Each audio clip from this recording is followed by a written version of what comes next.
L'homme est un animal social, a dit Aristote. Depuis toujours, il est vital pour nous de communiquer et d'interéchanger. En effet, dès le début de l'humanité, le besoin du collectif a été une nécessité pour survivre. De nos jours, il est presque impensable de ne pas faire partie d'un collectif quel qu'il soit. Mais si l'homme est un animal social, est-il pour autant un animal coopératif ?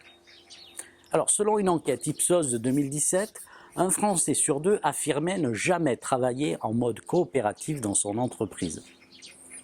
Et pourtant, lorsqu'on interroge les managers, ils ont tous l'impression d'être en permanence en réunion de travail et en interconnexion avec les autres.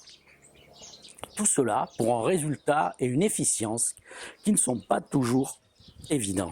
La coopération va bien au-delà d'un assemblage de personnes ayant un même objectif. Elle doit permettre de déclencher un processus d'intelligence collective qui donne un résultat dont le tout est supérieur à la somme des parties. Cette coopération répond également sur le registre émotionnel et spirituel à un besoin de lien social essentiel à l'être humain pour qu'il se sente en équilibre, en tenant compte de la somme des intentions individuelles des salariés et des dirigeants et de l'intention collective de l'entreprise. Cette coopération est à prendre en son sens étymologique. Coopéra, créer une œuvre commune, aller vers quelque chose de plus grand que soi et qui nous mobilise et nous engage totalement vers la réussite. Ce lien social basé sur la coopération dont nous parlons n'est plus habituel dans nos sociétés modernes. Il touche, on l'a dit, au registre émotionnel, à ce qui se joue dans la partie limbique de notre cerveau.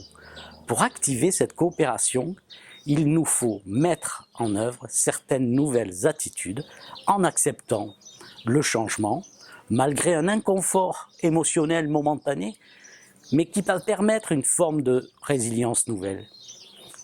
En étant capable également de s'accorder que l'on puisse parler d'amour au sens noble du terme dans l'entreprise, sans tabou ni préjugés. L'amour du lien en équipe, l'amour du travail bien fait et bien d'autres. Et enfin, en reconnaissant notre spiritualité au sens large et non religieux. Celle qui nous enseigne que nous formons un tout interconnecté, capable de pouvoir changer nos propres réalités.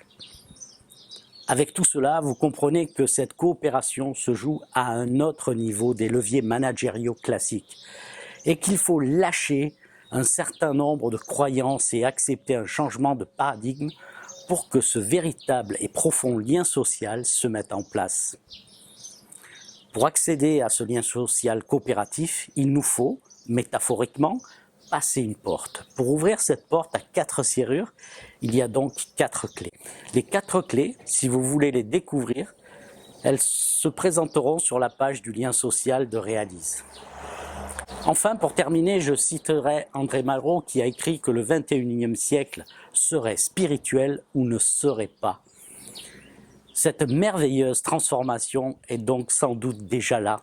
Alors si votre curiosité et votre intention vous poussent à vivre l'expérience de l'ouverture de la porte de la coopération vers la construction de votre lien social, vous êtes les bienvenus.